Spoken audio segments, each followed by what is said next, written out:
Duelo no complicado.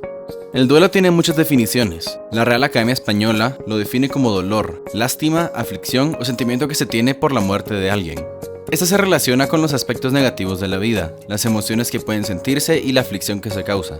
Es un proceso psicológico y emocional, poniéndose en marcha a partir de la muerte de una persona con quien se tiene una conexión emocional. Cuando se habla de duelo no complicado, nos referimos a la manera de afrontamiento que toma una persona ante este proceso. De acuerdo con el DSM-5, refiere que el objeto de la atención clínica es una reacción normal ante la muerte de un ser querido, como parte de su reacción ante una pérdida así. Algunos individuos en duelo presentan síntomas característicos de un episodio de depresión mayor, como los siguientes rasgos comunes: un estado de ánimo profundamente doloroso, una pérdida de interés por el mundo exterior, una pérdida de la capacidad de amar, una inhibición general de todas las funciones. La persona en duelo reconoce sus síntomas como parte del proceso psicológico y emocional que mencionamos anteriormente. Sin embargo, algunos de estos síntomas pueden ocasionar daños problemáticos a largo plazo, por lo que es importante buscar ayuda profesional para aliviarlos. De acuerdo con los criterios diagnósticos para el trastorno de depresión mayor, para distinguir el duelo de un episodio de depresión mayor, EDM, es útil tener en cuenta que en el duelo el afecto predominante es el sentimiento de vacío y pérdida, mientras que en el EDM es el estado de ánimo deprimido persistente y la incapacidad de esperar felicidad o placer. Ciertos síntomas pueden ayudar a diferenciarse. Además del duelo, se encuentra acompañado por una enfermedad depresiva, sentimientos de culpa, excepto los relacionados con las acciones que pudieran haber evitado la muerte, problemas académicos y laborales, deseos de muerte, excepto el deseo del sobreviviente de haber muerto en vez de la persona querida, disminución de la velocidad de la actividad psicomotriz, inquietud intensa en relación con la falta de valía personal, compromiso intenso del desempeño durante un periodo en extremo prolongado y alucinaciones, distintas a las de ver o escuchar a la persona muerta. Maltrato infantil y o negligencia. El maltrato infantil se puede definir como cualquier daño físico o psicológico no accidental ocasionado por la madre o el padre u otras personas con la responsabilidad de cuidado que daña con agresiones físicas, sexuales o emocionales, produciéndose entonces el maltrato por acción, omisión o negligencia que amenazan el desarrollo normal del niño. La negligencia es un factor que guía a los niños a la muerte y a desarrollar enfermedades. El descuido significa que los progenitores o los cuidadores no cumplen con los cuidados que deben de tener para suplir las necesidades físicas y emocionales de los niños o niñas cuando tienen los medios, el entendimiento y el acceso para hacerlo, y dejan a sus hijos en peligro y expuestos, convirtiéndolos en vulnerables al peligro. Tipos de malos tratos.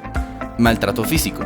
Cualquier lesión o dolor que sea provocada a un niño, por ejemplo, fracturas, moretones, quemaduras, mordeduras, entre otros. Es necesario tomar en consideración el carácter intencional y nunca accidental. Abandono físico. Aquellas necesidades físicas básicas de un menor no han sido atendidas con prontitud, como alimentación, vestido, protección, entre otros. En este aspecto también se toma en cuenta echar de casa a un menor de edad o dejar a cargo a un menor de otros niños. Maltrato emocional. Insultos, burlas, desprecios, críticas, amenazas que causen la disfunción intelectual, emocional o la capacidad para relacionarse socialmente. Maltrato psíquico. Toda acción que produzca un daño mental, trastorno o sea perjudicial para mantener un recuerdo ameno de la infancia y que además produzca alteraciones en su conducta. Abandono emocional. Estragos en la salud mental de los niños, pues se les hace pensar que no interesan a sus progenitores y que no son dignos de ser amados. Abuso sexual. Todos los actos recíprocos de un niño con un adulto, en el que el niño es utilizado para dar placer, ya sea por la boca, ano, vagina, pene o cualquier tipo de placer sexual y erótico. Mendicidad. Se da cuando el menor de edad es empleado a ser partícipe en pedir limosna o bien el niño por iniciativa propia ejerce la mendicidad.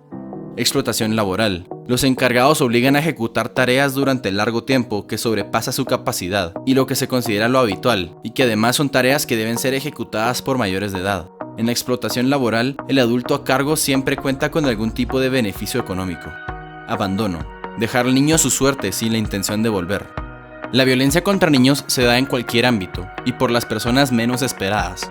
Algunos niños son más vulnerables debido a su condición física o quizás alguna discapacidad que padecen. Exclusión o rechazo social. La exclusión social se refiere a la falta de participación que se le da a una persona por parte de otros dentro de un grupo. La exclusión social puede darse tanto en niños como en adultos de distintas formas. Las formas que en el DSM-5 define como ejemplos son el acoso, burlas e intimidación por parte de otros, ser objeto de maltrato verbal y humillaciones, ser excluido adrede de las actividades de los compañeros de trabajo del entorno social propio. En esta ocasión hablaremos acerca de la exclusión social que pueden sufrir los niños. Bullying, también llamado acoso escolar, es toda forma de maltrato físico, verbal o psicológico sufrido por niñas, niños y adolescentes, que son sometidos de forma persistente a actos de crueldad por parte de sus compañeros o gente de mayor edad muchas veces. Por el motivo de diversidad de daños, secuelas que puede dejar el bullying, es importante distinguirlo entre sus distintas perspectivas o puntos de vista. Bullying psicológico. Sucede cuando el agresor ataca la autoestima de su víctima e intenta producir un temor en ella con el objetivo de manipularla. Bullying verbal. Suele manifestarse a través de apodos, burlas o bromas. Bullying social. Es la exclusión o rechazo que se le da al niño del resto del grupo de compañeros. Bullying físico. El agresor comienza a acosar a sus víctimas mediante patadas, golpes, empujones, entre otros. Grooming.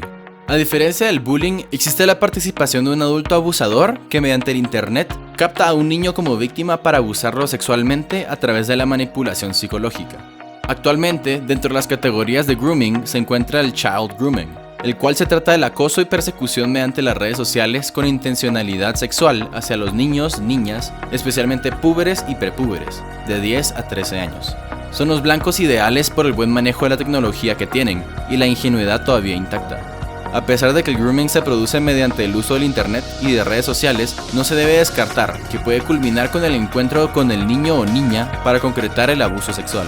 Una característica importante del grooming es que el adulto se hace pasar por niño o por una persona con la edad similar de la víctima, consiguiendo una amistad que se vuelve cada vez más sexualizada, logrando el silenciamiento de la víctima una vez que el abuso se ha consumado. Phishing. El phishing se da cuando se intenta conseguir datos personales o de importancia, como por ejemplo cuentas bancarias o tarjetas de crédito para luego utilizarlas de forma inadecuada. El phishing es una de las modalidades de estafa más utilizadas en la actualidad. Se puede dar por medio de correo electrónico, redes sociales, llamadas telefónicas o mensajes de texto. Al estafador se le denomina phisher, quien hace uso de técnicas de ingeniería social, haciéndose pasar por una persona o empresa de total confianza y contactando mediante algún formato electrónico, generalmente por email idéntico al que suelen enviar esos contactos de confianza. Tanto el grooming como el phishing entran como clasificaciones del cyberbullying. El cyberbullying es una intimidación o violencia que se da por medio de las redes sociales, difundiendo información que pueda comprometer o avergonzar al niño. El sexting es un ejemplo de cyberbullying, ya que se trata del envío o recepción de imágenes o videos de contenido erótico o sexual explícito, mediante el teléfono o internet para hostigar o burlarse de la víctima de las agresiones. El aumento de la exclusión o rechazo social en niños hoy en día ha aumentado debido al uso excesivo de tecnología a temprana edad y o desinformación que tienen, que hace que los niños estén más expuestos a estas amenazas. Al conocer estos factores que requieren atención clínica, se deben tomar en cuenta todos estos aspectos y características debido a que cada vez son más comunes y menos atendidos. Algunos de ellos suceden de manera cotidiana y son ignorados, tanto por la familia como por la sociedad. Y esto influye en las consecuencias que tiene sobre la vida de los niños y adolescentes. Son factores alarmantes.